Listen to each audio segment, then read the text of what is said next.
अच्छा, तो खैर पिछले वीडियो में हमने देखा कि पाथ को मतलब गूगल ड्राइवर को या गूगल क्रोम को किस तरह एक्सेसिबल करना है।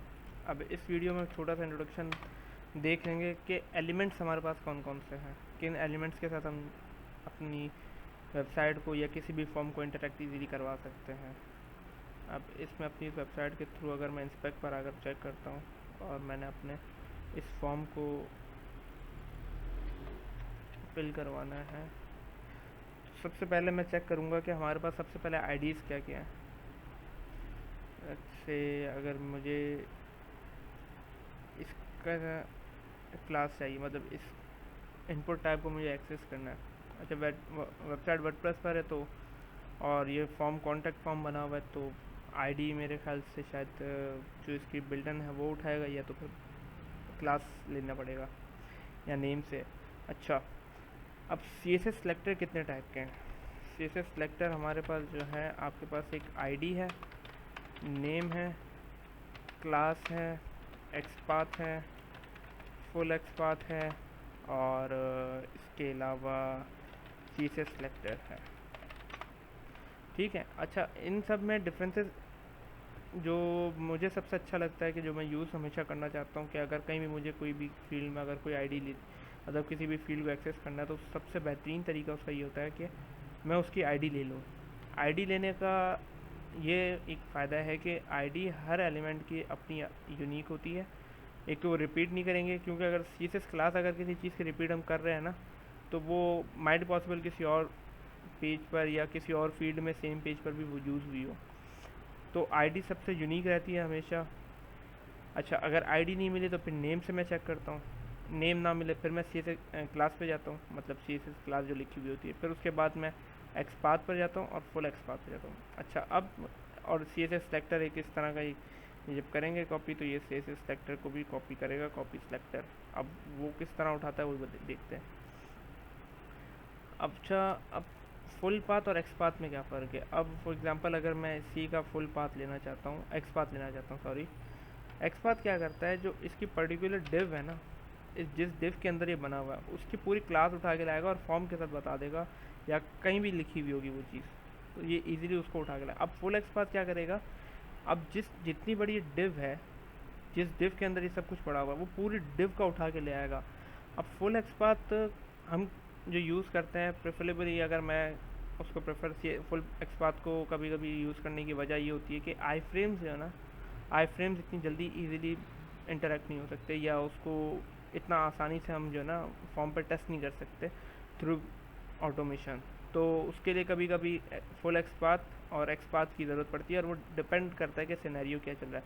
इसी तरह CSS सेलेक्टर जो है वो आपकी पूरी क्लास का और जितने भी एलिमेंट हैं उन सबको गेट करके लेकर आता है। और क्योंकि मैंने अभी इतना इसको यूज़ किया नहीं है तो मैं इसके बारे में भी इतनी बात नहीं कर रहा। जिन पैरामीटर्स को मैंने सबसे ज़्यादा यूज़ किया तो मैं उसके बारे में बात कर रहा हूँ। अब मैं सिर्फ इसमें आईडी इस बटन को टारगेट करने की कोशिश करता हूँ कि बटन को हिट कर लें और बटन की आईडी देख लें कि बटन की आईडी है ये क्या है। इसमें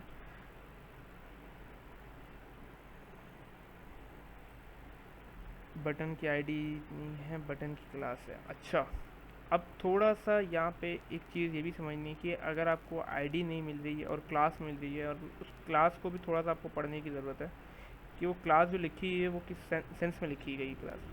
अब ये जो क्लास है ना, ये वाली क्लास किसको कॉल करवा रही है, जो पूरे पेज का जो फॉर्म है ना, इस सब के लेआउट को भी कॉल करवा रही है, इसके बॉर्डर्स वगैरह, ये पूरी क्लास हर जगह लगी हुई है।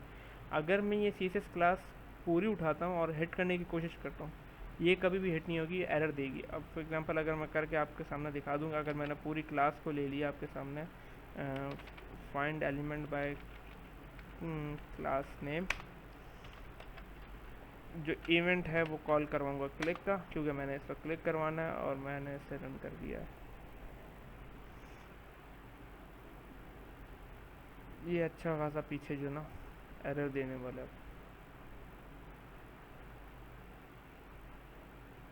ये आ गया एरर। वजह यह है कि इस वक्त क्लासेस जो तो कॉल हो रही है ना वो दो हो रही हैं, दो क्लासेस कॉल हो रही हैं। अब इधर ये क्लास पहले भी कॉल हो सकती है बटन की, और ये क्लास बाद में भी हो सकती है। तो ये डिपेंड करता है कि आपको थोड़ा सा इस चीज़ को देखना पड़ेगा जब आप भी किसी भी चीज़ को ले रहे हो।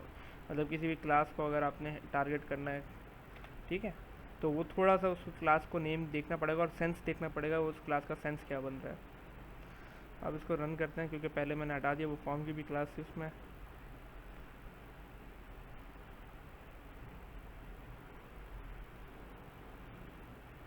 अब जो ये टारगेट हिट हो चुका है और अब इसने कुछ भी एरर नहीं दिया और पीछे सक्सेसफुली कोड रन हो चुका है।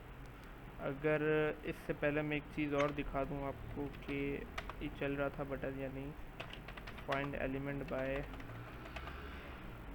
क्लास नेम कर लेते हैं इसको, बल्कि नहीं, नेम कुछ तो मिल जाएगा इसका।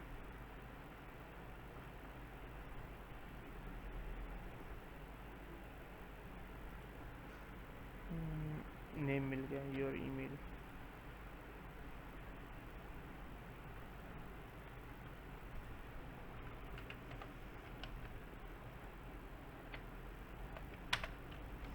Element by name double quote. क्या करना है मैं, अच्छा अब मैंने क्या करना है, मैंने कुछ पैरामीटर्स पास करना है।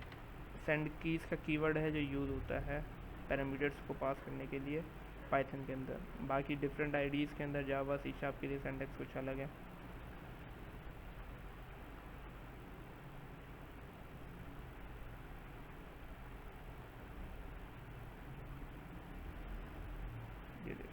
ये टारगेट हुआ। ये कॉन्टैक्ट फॉर्म पीछे से इंटीग्रेशन इसकी सही नहीं है, तो बहरहाल ये चल रहा है अब यहाँ पर। ये देख लें, यहाँ पे इस टेक्स्ट बॉक्स में भी लिखा गया है और ये भी, क्योंकि अब इस फॉर्म की इंटीग्रेशन का मसला है थोड़ा सा, तो मैं तभी इसको इतना ज़्यादा नहीं कर रहा। और तभी चूज़ मैंने अपनी ही जो है ना वेबसाइट की हुई है।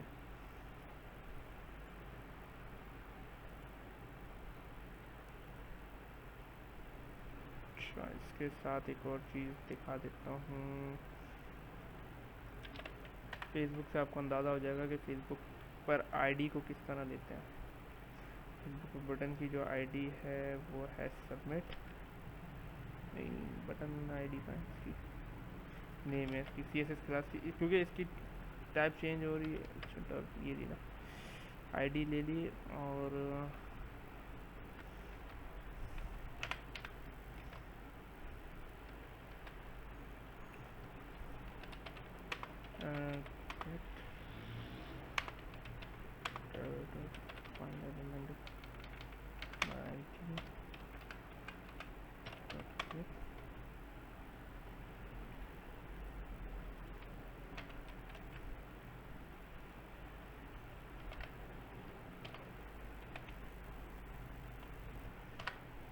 इसको मैं रन कर दूं और उसके बाद ये वीडियो एंड करता हूँ बस। इस पर आपको अंदाज़ा हो जाएगा कि बटन रन कर रहा है। अच्छा, बट फेसबुक की आईडी वो डायनेमिक है या उसकी वजह से कोई मसला आता है, तो ये तभी करते हैं। इसको मैं नेम पर ले जाता हूँ।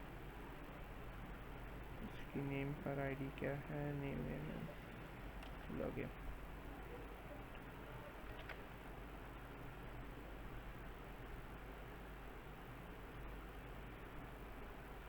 ठीक है, ये बटन रन कर रहा था नेम के साथ। कभी कभी ऐसा होता है कि आईडी का, अगर आईडी अब फेसबुक वालों ने डायनामिक रखी हुई है, जिसकी वजह से वो पॉसिबल है कि बार बार चेंज होती है, तो शायद तभी उसने नहीं पकड़ा। और बहरहाल अगर कोई ऐसी वेबसाइट आपको दिख जाए जिसमें बटन वगैरह का इशूज़ है, तो आप वो बटन के इशूज़ जो है ना आराम से आईडी के साथ आप कर सकते हैं, उसमें कोई इतना बड़ा इशू नहीं है। तो इंशाल्लाह फिर दूसरी वीडियो में कुछ और टॉपिक्स के साथ मैं मिलता हूँ।